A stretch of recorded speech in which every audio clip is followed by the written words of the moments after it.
Let's go. Welcome to the morning show with ServiceNow Security. Please give it up for your host, Sean Convery.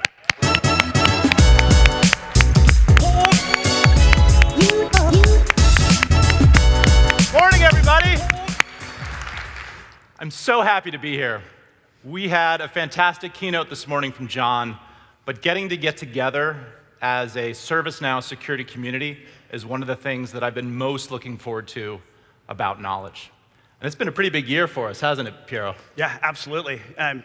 Well, first, I'm really happy we're doing this format because we got the one PowerPoint slide out of the way before we started, and no one's ever left a presentation and said those 135 slides were awesome. That's true. No one's ever said that. Was anybody here for the afternoon show last year at Knowledge 17? All right, smattering of hands. So we're going to try to take it up a notch this year. Yeah. Well, one of the things this year, Sean, we've seen a ton of breaches. Right? I mean, many of you have maybe even affected by them, and you certainly know of some of the companies that were. But man, the names are getting weird. I mean, NotPetya. Gosh, that makes me want to cry. Ooh, I see what you did there. When we wrote that originally, we thought it would get a much larger applause. I mean, come on, the wanna cry joke right out of the bat. Actually, what I was going to say about malware names is I'm thinking about them the same way I think about band names. All the good ones are taken. I mean, remember Slammer, My Doom, Code Red? Like, those were the days. Yeah, well, speaking of names, the market that ServiceNow Security Operations plays in has actually been named by the analysts. Gartner is calling it Security Orchestration, Automation, and Response, and Forrester flipped some letters around, and they're calling it Security Automation and Orchestration. And maybe more interestingly, Gartner said that the market is about 1% penetrated and going to grow to 15% by the end of 2020. And Forrester made it's one of its top 10 technologies to watch in 2018. And that wasn't a list of top security trends. That was a list of top 10 technology trends overall. That was a list that included things like IoT. But what I'm most excited about is we've had scores of customers go live with our governance, risk, and compliance and security operations capabilities. Yeah, and maybe more excitingly, a couple years ago, we had one session on security at K16, and this year we've got scores of customers that are leading sessions throughout the week. And two of them are actually here today, right? So we've got a great show for you. We're going to be diving deep into security operations this morning. We're going to be talking about our two primary use cases, vulnerability response and security incident response. And since vulnerability response is the #1 way to reduce your attack surface area by addressing vulnerabilities and making it harder for the attacker to find something to gain a foothold, we thought we'd start there. And since we committed to this being a slide-free session, why don't we just go straight into a demo? That makes a lot of sense. I should probably give the demo some context, right? Especially just in case there's some folks that have snuck in on the IT side or maybe the HR side. Maybe the HR people are still here. But to give some context on what we mean by vulnerability response is that what ServiceNow has done is we've partnered with some of the vulnerability scanning companies, such as Tenable, Rapid7, and Qualys, all of whom are actually here at the conference. And what they do is they scan networks for vulnerabilities, and where ServiceNow comes in is we can ingest that information and then help an organization respond or remediate or patch those vulnerabilities. So why don't we flip over to the demo? Yeah, so what you're going to see Piero talk about is three primary things. First, the scale and magnitude of the problem. Second, how prioritization and automation can really help vulnerability response teams effectively respond to the issue. And third, we're going to talk about how to bring security and IT together to accelerate the remediation. Yeah, did I make the demo big enough? It's huge. I'm overwhelmed. Yeah, so I'll zoom out here for a second. This is the dashboard for vulnerability response, and something that a customer may typically see when they're using our offering. And I want to zoom in on this big number of a little over 72,000, because this is the amount of vulnerable items, so vulnerabilities and systems that we pulled in from one of our vulnerability scanning partners. And this is work that needs to get done by security and IT to go plug holes in the network. And this is not an easy task, Sean. No, I mean, in fact, Piero and I had a debate as we were building the deck here, because we have customers in this room, several customers, that have an extra comma in the number of vulnerabilities that they have in their organization. So this is a much bigger problem than most people realize and are prepared to admit to inside organizations. We actually commissioned a study with the Ponemon Institute very recently, and they surveyed nearly 3,000 security professionals about their experiences with vulnerability response. And actually, to kind of bring this home a little bit, I'd actually like to talk to somebody in the audience about their experience. So if you work on a vulnerability response team as part of a security organization, would you please raise your hand? Right in front, fantastic. Would you mind standing up, please? Sure. And just, what's your name and where'd you fly in from? Tom Backery. I flew in from Washington, D.C. area. Excellent. Well, thanks so much, Tom. So I guess my first question for you is, what do you think the number one thing in this study differentiated the people who were breached and the people who weren't breached? So basically, the folks who weren't breached rated themselves better at one thing in particular. And keep in mind, we're in the vulnerability response section of the keynote. Yeah, I'm thinking patching vulnerabilities. Absolutely right. Fantastic, Tom. No, I'm not done with you yet. Stay with me. So on your vulnerability response team, how many folks do you have working on the problem? Well, it's kind of a shared responsibility with the operations team and the security operations team. Just roughly. Probably about a half a dozen. About a half a dozen. So it turns out in the study, the average was about 8. But about 60% of folks were planning to hire more, on average 50% more. So 8 going to 12, right? So a lot of people trying to solve this problem. You know, Sean, I got some bad news for you. You know, the ISACA came out with a study that said by the end of 2019, we're going to be 2 million people short to go fill those open security jobs. So good luck going in and adding more people to the staff. Yeah, so Tom, I think there's a takeaway here. When your next salary renegotiation, I feel like you've got a conversation you can have with your manager. All right, so the third question I had for you is, you know, how are manual processes affecting how your team is able to get things done as you try to coordinate between security, IT, the app owner, compliance, the business owner? Is it a hassle or is it pretty streamlined? It's pretty brutal. And I think that's a big part of the reason why we're so interested in ServiceNow and how it can help us to knit all of our tools together into a continuum that'll help to prevent all those manual steps. Right now, there's just so much lost human time in terms of trying to pull all the pieces together. It's a very fractured view of vulnerabilities and inventory even. It's big. Oh, it's huge. And in fact, the study found that the average amount of wasted time per update in manual processes was 12 days. So 12 days spent trying to manually coordinate these things. It's just a huge challenge. Well, Tom, thanks so much. You've been a great sport. Tom, everybody.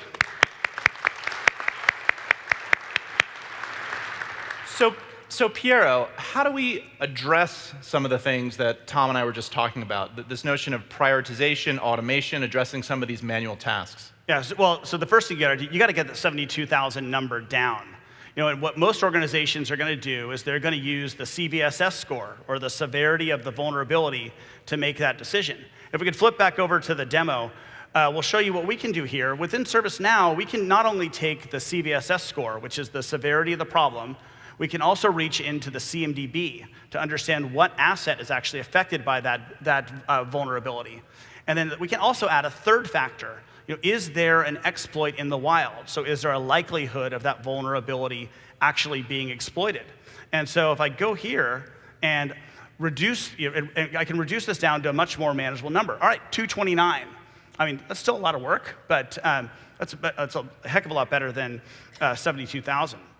And so if I dive into this 229, go right to the top, I see a vulnerability here of CVE 2017-143, and this one right at the top, I mean, risk score of 100. So not only do I have my 229 I need to go work on, I know exactly which one I need to go work on first. This is terrific. So I was having dinner with a number of customers last night, and the stories I was hearing about the use of Excel spreadsheets to communicate vulnerability data between security and IT just blew me away. And actually, Tom, if you wouldn't mind just standing up one more time. Sure. You thought this was just going to be a one-time thing, didn't you? Kind of did. You thought you were off the hook. So how is the relationship between security and IT in your organization? And we'll keep your company name private. Don't worry. Okay. Well, at times it's very, very good, very strong. We really work hard to collaborate well together. But there's a constant tension between operations and keeping the lights on and concerns about how to be effective in the operations roles and the perceived impediments that security brings. Sure, yeah, and in fact, we were talking about this last night. It seems like different accountability, sort of different metrics are a big factor here. Yeah, that's true. That's very, very true. And for us, we want to try and see a downward trend in terms of how long it takes to address vulnerabilities. And of course, the focus for the other team is more about making sure the user experience is top-notch and that they're able to deliver in a timely manner. Yeah, absolutely. In fact, in this study, we saw that 70% of the respondents admitted that security and IT don't have the same view of systems and applications, and that's a huge part of the problem. And actually, 50% of folks said that things are falling through the cracks as security hands things off to IT. So it's a gigantic problem. Well, Tom, you've been a fantastic sport. I've got some chips here for you for later. Hopefully they're lucky. Thank you very much. Thank you. Tom, everybody.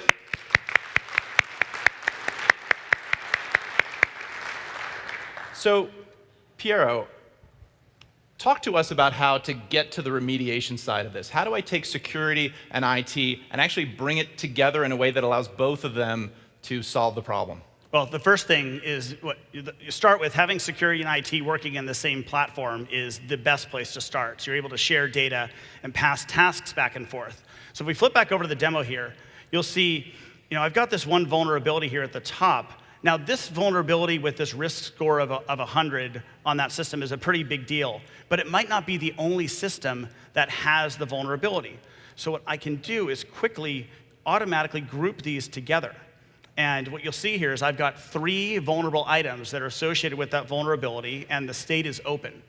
And so what I can do with this is I can take all those vulnerable items, and I'm going to have a workflow or a run book that's going to help me manage the remediation process. But because this is so critical, I'm going to initiate what I'm going to call the vulnerability crisis workflow. So this is when we get to one of those badly named vulnerabilities that people are going to want to be updated on constantly. And this comes with a red siren and a bat phone, right? And like lights flashing everywhere. Everyone knows what's going on. So let's click the button. And you'll notice here, if you've used ServiceNow workflows, these should look really familiar. It's the same workflow engine as part of the platform. And the first thing you might notice, if I zoom in here even further, one part of the workflow's already happened. When we click that button, the first thing that happens is that a notification goes automatically to the people who need to understand that this vulnerability and this big bad vulnerability is a problem within the organization. We've also kicked off 2 tasks immediately. One, let's test the patch or the fix for that vulnerability, because no one's ever gonna push a patch out without actually testing it first. And the other thing we've done is we've created an emergency change request. So when that patch testing is completed, we'll be able to get that patch pushed out as quickly as possible. Now, let's click through there. And all right, so I finished that, and I've gone requesting the patch to go to production. I'll click again, and you'll see here that we've now got the task in the appropriate team's hands to then go and push that patch out.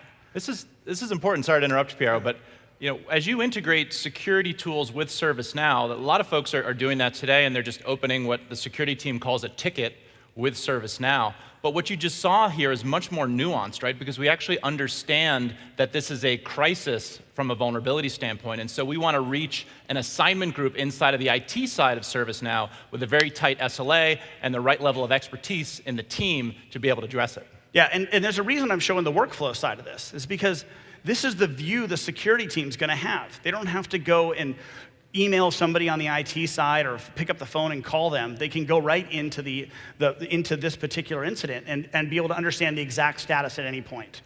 So as we get the patch applied, the patch is applied. The next thing we'll do is we'll go notify all those same people again that we've actually patched the vulnerability and we're in good shape. But we'll take it one step further. And this is something that's going to be unique within ServiceNow, is that as part of this runbook or this workflow, when we've pushed the patch out, the thing we'll do after that is, through orchestration, trigger a rescan with the vulnerability scanner that found it in the first place. So let's say it's Tenable. So we automatically, through orchestration, ask Tenable to rescan the network to then confirm that the vulnerability is now gone, not just that a patch went out. And so as that gets finished, I can go back over to those vulnerable items, and those things that said open before are now closed. So there you go, Sean. Closed loop vulnerability patching, right? From prioritization all the way to confirming that it's gone. What do you guys think? Thank you. This is so critical for a few reasons. First, we talked about how big a problem this was, bigger than most organizations are willing to admit. Second, we talked about prioritization and automation and how that can apply to how the security team integrates with IT. And then we talked about how security and IT come together in the remediation. And the reason why this is so critical is, as Tom and I were discussing at the beginning, the Ponemon Institute described that the #1 thing that separated those that were breached and those that weren't breached is the effectiveness of their vulnerability response program. In fact, those that weren't breached rated themselves 40% better at their vulnerability response program than those that did have a breach in the last 2 years. So that's been huge. So why don't we give it up for Piero for that fantastic demo? Great job. Thank you. But I got to tell you, Piero, that wasn't that hard. Are you kidding? Dude, like there's, I don't know, 800 people in here, and I've been working on this thing for weeks, man. And you did great. And I realize this is a questionable management technique right now, but I bet we could get people in the audience to do this. Wait a minute. I know I'm in Vegas, but did you say bet? I did say bet. Yeah, in fact, what I think we could do, I could go out into the audience and find 2 people who've, let's make sure they've used ServiceNow at least, but they have never used security operations. And I think we can take them backstage with one of our experts at security operations, give them a little bit of training. They'll come out later in the keynote, and I think they can respond to real security threats using security operations in less than 5 minutes. You ready? I'm in, man. I'm betting you. All right, that's a black chip. Okay. All right, I'm in. $100. I'm in. But actually, let's sweeten the pot, because I was thinking I wanted to give you something because you did such a great demo, and I was thinking, what does Piero want? And you really love the Beatles, and so I got these 2 VIP tickets to the Beatles show Thursday. Awesome. Great seats, and I was going to give them to you, but Thanks so much. Now I'm thinking that's not the right idea. Like, we've got all these customers in the room, so maybe what would be better is those of you that volunteer, and unfortunately I only have room for 2, that volunteer and can come out and successfully respond to a vulnerability at the end of the show, we'll get these 2 tickets to the Cirque du Soleil show on Thursday evening. So, it work for you, Piero? All right, so here, this is the bet, right? So you're going to go into the audience, you're going to find people who've used ServiceNow before but never used security operations, and they're going to find and remediate a threat in less than 5 minutes before the end of this keynote. Less than 5 minutes. All right, I'm in. Let's do it. All right.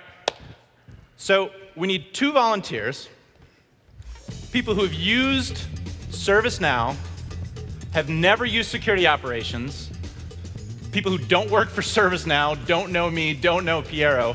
We've got one person over here. Why don't you stand up, sir? If you could share your name and where you flew in from. My name's Kyle. I flew in from Los Angeles. Kyle from Los Angeles, and if you could just turn a little bit further. So, and you do not work for ServiceNow. No, I do not. Okay, it's true. We got a green badge there, and you and I have never met. That's correct.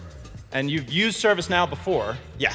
But you've never used security operations. That is correct. You are our ideal candidate. Fantastic. Well, Kyle, why don't you actually walk over and talk smack to Piero while I find volunteer number 2. All right, who's the oh, I see somebody about halfway back there. Sir, if you wouldn't mind standing up and kind of sauntering over to the aisle. Saunter. That's an okay saunter. All right, what's your name and where'd you fly in from? Sumit Kumar, I'm driving from Phoenix, Arizona. It was really great to meet you. And you are also a customer. You don't work for ServiceNow. No, And you and I have never met. not before this. Not before this, right? Well, we're going to become fast friends. And you have used ServiceNow, Yes, I have. but you've never used security operations. Haven't even seen the interface. Fantastic. All right, well, you are ideal as well. Why don't you walk with me and we'll head up to the front. So Piero, I think we have our two candidates here. I'm going to check that badge first. You want to check the badge? Yeah. You don't trust me when I say they're green, right? I'm not giving up $100 that easy, man. Yeah. All right, fantastic.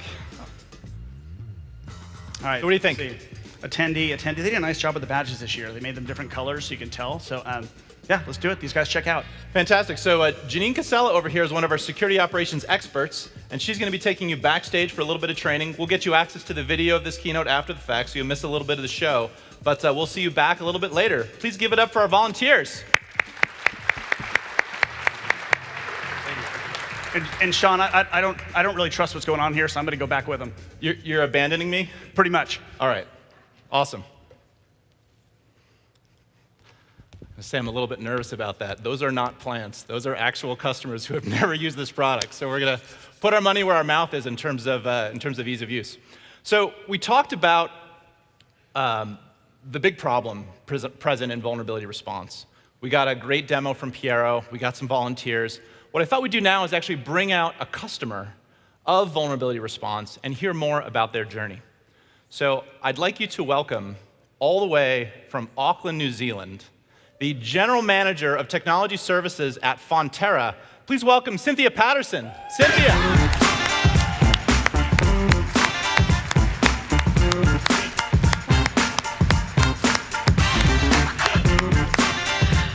Thank you so much. Kia ora, Sean. Kia ora. Kia ora. What does that mean? Ah, that means hello in our native language in New Zealand. All right, kia ora. Can we try it? Kia ora. All right, awesome. We'll work on that. So tell us a little bit about what Fonterra does. I'm sure there are people in the audience that aren't familiar with your organization. Yeah, so Fonterra is a global dairy cooperative, and we are owned by 10,500 farmers and their families. And what makes us unique is the fact that we're not focused solely on profit, but we're actually focused on creating a sustainable dairy industry for future generations. And although you may never have heard of Fonterra, we produce 30% of the global dairy trade. And two fun facts about Fonterra: we invented spreadable butter, and our mozzarella cheese tops half the pizzas in China. Wow. Woo! I'm telling you. Fantastic. Why don't you have a seat and we'll talk a little bit more. Now, Cynthia, one of the things I wanted to do is make sure you felt comfortable here. And you did fly all the way from Auckland. Yes. You're holding up terrifically well given the time change. But I wanted to make sure you felt refreshed and comfortable here on stage. So I actually brought a little something. Well, John talked about great customer experience. Yep. So I got some milk here for you from Fonterra. And it turns out you wouldn't believe how hard it is to get New Zealand milk through US Customs. It turns out they get really, really cranky. So I'll just pour a little bit for both of us here. And cheers. Thank you very much. Great Sure. customer service. I don't think I've ever had milk on stage, but It's always a time for first, everything. Yep. exactly. All right. We'll get cookies next time. So, Cool. so Cynthia, tell us a little bit about the challenges that you were facing at Fonterra that led you to invest in security operations. Yeah, so although we're a New Zealand-based company, we actually have 300 sites around the globe in 140 markets. And our security response and vulnerability management is split across global IS, global operations who actually run our manufacturing plants, and a couple of key vendors who manage critical parts of our infrastructure, including our Security Operations Center. So on the back of WannaCry, what we realized was that we didn't have a common view, pan-Fonterra or cross-Fonterra, of what those assets were and how they linked to business services so that we could make informed choices about what to patch and when to patch. And so we knew that we needed a tool that could really cope with the scale and complexity of our business. Well, you were talking about a little bit of complexity earlier, just a moment ago. You have 10,500 owners. Exactly. Yeah. Farming families, yes. Fantastic. So the Ponemon Institute study that Tom and I were just describing a little bit earlier must really resonate for you. Absolutely. We are certainly seeing the volume and speed of cyber attacks increase, particularly as we move towards more cloud-based applications. So it's really essential that we understand the threat that a particular vulnerability poses to each part of our business.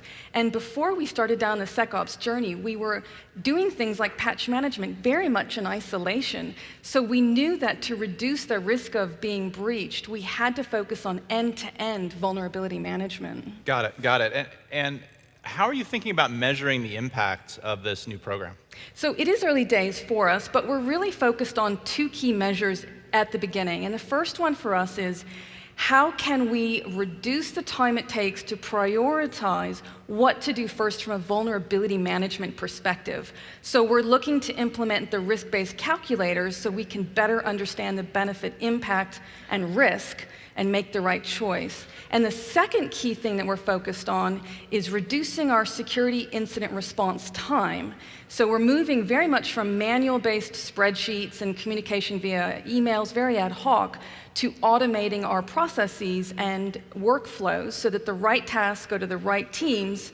And we just went live a few weeks ago with our security incident response. We're already, on the back of a phishing attack, seeing the benefits of this. And in fact, we've got a breakout tomorrow in the afternoon, and if anybody wants to hear more about our journey, we're presenting Fonterra and Deloitte together. So those are the two measurements for us right now. Fantastic. So you're really integrating the vulnerability response and the security incident response together. So you're reducing your attack surface area, and then you're trying to address what remains in terms of actual attacks. Absolutely, yeah. What about the tie-in to governance, risk, and compliance, and risk overall? You know, obviously, vulnerability response programs have a strong tie from a compliance standpoint. How does that play out in an organization like Fonterra?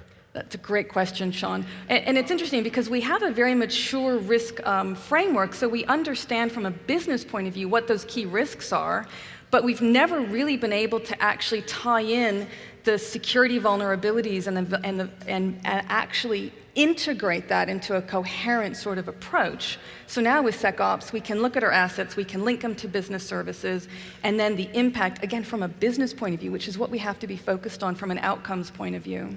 You were talking a little bit about the security incident response earlier, and I know that's one you're a little bit further along on. Where do you see that evolving over time for what you're doing at Fonterra today? You talked about the phishing attack, for example, that you just recently remediated. So our approach has been very much a hybrid agile approach. So we're just implementing the very basics so that we can get started quite quickly.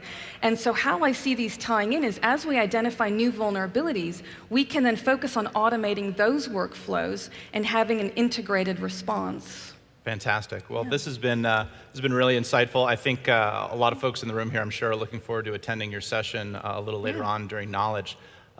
Ladies and gentlemen, Cynthia Patterson with Fonterra. Fun. Thank you very much, Morena. So we've got to take a short break. You can just take a seat. We'll let you out in just a second. We're going to take a short break. When we come back, we're going to talk about security incident response and see how that bet is going between Piero and I. You're watching The Morning Show with ServiceNow Security. We'll be right back. Okay.